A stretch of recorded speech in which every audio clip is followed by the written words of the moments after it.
વહુ, આજે મારી તબિયત બહુ ખરાબ છે. મને ખૂબ તાવ ચડ્યો છે. જોને, મારું માથું કેટલું દુખે છે. મારાથી તો સરખું ઊભું પણ નથી રહેવાતું. ઉલટી જેવું થાય છે, તો પ્લીઝ આજે તું રસોઈ બનાવી દે. બે ગરમાગરમ રોટલી અને તુવેરની દાળ બનાવી દેજે, મારું કામ થઈ જશે. તમે લોકો તમારા માટે જે મન ફાવે તે બનાવી લેજો. આ સાંભળતા જ કનિકા ગુસ્સે થઈ ગઈ અને કહેવા લાગી, માજી, હું અહીંયા રસોઈ કરવા માટે નથી આવી. તમને દેખાતું નથી, મારી પણ તબિયત ઠીક નથી. આટલું કહીને તે પથારીમાં પડખું ફેરવીને મોબાઈલમાં રીલ્સ જોવા લાગી. સુજાતાબેનનું મન ભરાઈ આવ્યું. તેમની વહુને ઘરે આવ્યાને 6 મહિના થઈ ગયા હતા, પણ હજુ સુધી તે ઘરની જવાબદારીઓ સંભાળી શકતી નહોતી. તે આખો દિવસ મોબાઈલમાં રીલ્સ જોયા કરતી, ક્યારેક સખીઓ સાથે ફરવા જતી તો ક્યારેક એકલી શોપિંગ કરવા નીકળી જતી.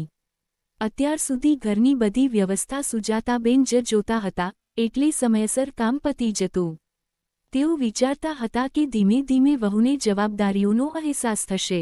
તેમણે શરૂઆતમાં જ નક્કી કર્યું હતું કે તે એવી સાસુ નહીં બને જેનાથી વહુ પરેશાન થાય, કારણ કે તેમણે પોતાના જીવનમાં એવી સાસુનો સામનો કર્યો હતો જે તેમને એક પળ પણ શાંતિથી બેસવા દેતી નહોતી. એટલે તેમણે વહુને પ્રેમથી રાખવાનું વિચાર્યું હતું, પણ વહુ આ જ વાતનો ફાયદો ઉઠાવતી હતી. જ્યારે કનિકાએ શરૂઆતમાં જોયું કે તેની સાસુ, પહેલી રસોઈની વિધિમાં પણ તેની પાસે બહુ કામ નથી કરાવતા, ત્યારે તે બહુ ખુશ થઈ ગઈ હતી. ધીમે ધીમે તેણે જોયું કે સાસુ સવારે 5 વાગ્યે ઉઠીને ઘરનું બધું કામ પતાવી લે છે, તો એક દિવસ તેણે સાસુને કહ્યું, મમ્મીજી, મને આટલા વહેલા ઉઠવાની આદત નથી. સાસુએ પ્રેમથી કહ્યું, કાંઈ વાંધો નહીં વહુ, વહેલી સવારે મારાથી જેટલું કામ થશે એટલું હું કરી લઈશ, પછી તું ઉઠીને બાકીનું કામ કરી લેજે. હવે કનિકા જાણી જોઈને નાસ્તાના સમયે જ ઉઠતી. ત્યાં સુધીમાં સુજાતાબેને નાસ્તો તૈયાર કરી લીધો હોય, એટલે તે આરામથી નાસ્તો કરીને ફરી મોબાઈલમાં લાગી જતી. બપોરે રસોઈના સમયે તે માથાના દુખાવાનું બહાનું કાઢીને સૂઈ જતી અથવા શોપિંગ માટે નીકળી જતી. આ રીતે તે બપોરના કામથી પણ બચી જતી. સાંજે મોડેથી ઘરે આવતી અથવા તબિયત ખરાબ હોવાનું બહાનું કાઢીને રૂમમાં પડી રહેતી, જેથી ડિનર પણ ન બનાવવું પડે. હા, જે દિવસે રજા હોય અને કાર્તિક ઘરે હોય, તે દિવસે તે થોડી ઘણી મદદ ચોક્કસ કરતી. પણ તે દિવસે કાર્તિકના પણ બહાર ફરવા જવાના પ્રોગ્રામ હોય, એટલે તે દિવસે પણ તે કામમાંથી બચી જતી. શરૂઆતમાં સુજાતાબેને બહુ ધ્યાન ન આપ્યું કારણ કે તેઓ બધું સંભાળી જ રહ્યા હતા, અને એક વહુની રોટલી બનાવવી તેમને ભારે નહોતી લાગતી. તેઓ દીકરા વહુ બંનેને બહુ પ્રેમ કરતા હતા. પણ આજે તેમની તબિયત ખરાબ હતી અને જ્યારે તેમણે મદદ માંગી ત્યારે વહુએ ચોખ્ખી ના પાડી દીધી. તેમનું મન વ્યથિત થઈ ગયું. તેઓ વિચારવા લાગ્યા કે, હું વહુને આટલા દિવસોથી પ્રેમથી ખવડાવું છું, મારી દીકરીની જેમ રાખું છું, પણ આજે જ્યારે હું બીમાર છું ત્યારે તેને મારી જરાય પડી નથી. તે પોતાના રૂમમાં આવીને પથારીમાં સૂતા સૂતા રડવા લાગ્યા. તાવ તો હતો જ, સાથે રડવાથી તેમની હાલત વધુ બગડી ગઈ. સાંજે જ્યારે તેમની આંખ ખુલી ત્યારે તેઓ હોસ્પિટલમાં એડમિટ હતા. કાર્તિક તેમની પાસે ચિંતામાં બેઠો હતો. તેણે કહ્યું, માં, હવે તબિયત કેવી છે? સુજાતાબેને નવાઈ પામીને પૂછ્યું, બેટા, હું અહીં કેવી રીતે આવી? કાર્તિકે કહ્યું, માં, તમને ખબર નથી તમે તાવમાં કેટલું બબડતા હતા. હું સાંજે ઓફિસેથી આવ્યો ત્યારે તમને કશું ભાન નહોતું. સુજાતાબેન હવે શું બોલે? કાર્તિકે પ્રેમથી તેમનું ધ્યાન રાખ્યું. આ દરમિયાન કનિકાને ઘરનું કામ કરવું પડ્યું તો તેની હાલત ખરાબ થઈ ગઈ.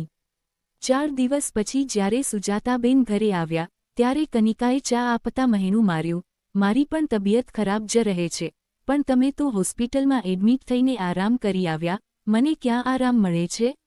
આ વખતે સુજાતાબેનને બહુ દુઃખ થયું. તેમણે મોઢું ફેરવી લીધું અને કંઈ ન કહ્યું. તેમની દીકરી સ્નેહા પણ માતાની હાલત સાંભળીને પિયર આવી પહોંચી. માની હાલત જોઈને તેની આંખોમાં આંસુ આવી ગયા. તેણે પૂછ્યું, માં, ભાઈના લગ્ન વખતે તમે કેટલા સ્વસ્થ હતા, અત્યારે તો સાવ ગળાઈ ગયા છો. માએ દુઃખી અવાજે કહ્યું, બેટા, જ્યારે ઘરમાં આપણું મન સમજનાર કોઈ ન હોય ત્યારે આવું જ થાય. સ્નેહાએ આખી વાત જાણી ત્યારે તેને ખૂબ ગુસ્સો આવ્યો. સુજાતાબેને કહ્યું, તારી ભાભી ઘરના કામમાં હાથ જ નથી લગાવતી. આ વખતે તબિયત ખરાબ હતી તો પણ તેણે દરકાર ન કરી. સ્નેહાએ મક્કમતાથી કહ્યું, માં, તમે ચિંતા ન કરો, ક્યારેક ઘી સીધી આંગળીએ ન નીકળે તો આંગળી ટેઢી કરવી પડે. હવે હું બધું ઠીક કરી દઈશ. સ્નેહાની યોજના મુજબ એક દિવસ સુજાતાબેને દીકરા, વહુ અને દીકરીને રૂમમાં બોલાવ્યા. કાર્તિકે પૂછ્યું, શું થયું માં? તબિયત તો ઠીક છે ને? સુજાતાબેને કહ્યું, બેટા, હું વિચારું છું કે હવે તારો સંસાર અલગ કરી દઉં અને ઘરનો અડધો હિસ્સો ભાડે આપી દઉં. મને ભાડાના પૈસા મળશે તો હું મારો ખર્ચ કાઢી લઈશ. મારે અહીં નથી રહેવું, હું સ્નેહા સાથે જઈશ. છેલ્લી ઘડીએ હું મારી દીકરી પાસે રહેવા માંગુ છું અને અડધું ઘર હું સ્નેહાના નામે કરીશ. આ સાંભળીને કનિકાના હોશ ઉડી ગયા. તેને થયું કે એક તો મમ્મીજી વગર બધું કામ મારે કરવું પડશે અને બીજું ઘરનો અડધો હિસ્સો પણ હાથમાંથી જશે. તેણે કાર્તિક સામે જોયું, પણ સ્નેહાએ કાર્તિકને પહેલાં જ સમજાવી દીધો હતો. કાર્તિક બોલ્યો, માં, જેમાં તારી ખુશી હોય તે તું કર. તારે સ્નેહા સાથે રહેવું હોય તો મને કોઈ વાંધો નથી. કનિકા ગભરાઈ ગઈ. તે ધ્રુજતા અવાજે બોલી, પણ માજી, લોકો શું કહેશે? સાસુએ કહ્યું, લોકોને જે કહેવું હોય તે કહે, કોઈ મને રોટલી બનાવીને નથી આપવાનું. કનિકા સમજી ગઈ કે સાસુ તેનાથી નારાજ છે. તેની આંખો ભરાઈ આવી. તે સાસુના પગ પાસે બેસીને બોલી, માજી, મને માફ કરી દો. તે દિવસે મારી ભૂલ હતી. હવેથી હું ઘરની બધી જવાબદારી સંભાળીશ. પ્લીઝ, તમે ઘર અલગ ન કરો. મને એક મોકો આપો. સુજાતાબેને સ્નેહા સામે જોયું. સ્નેહાએ ઈશારામાં સંમતિ આપી. સુજાતાબેને કહ્યું, ઠીક છે વહુ, થોડા મહિના જોઉં છું. જો મને અહીં ગમશે તો હું મારો નિર્ણય બદલીશ. કનિકાએ હાશકારો અનુભવ્યો અને ખુશ થઈને બોલી, તો ચાલો, હું બધા માટે ગરમાગરમ ગાજરનો હલવો બનાવી લાવું. તે દિવસ પછી વહુ ક્યારેય આળસ કરતી નથી અને સુજાતાબેન પણ તેની સાથે મળીને કામ કરે છે. આજે દીકરીની સમજદારીથી ઘર બચી ગયું.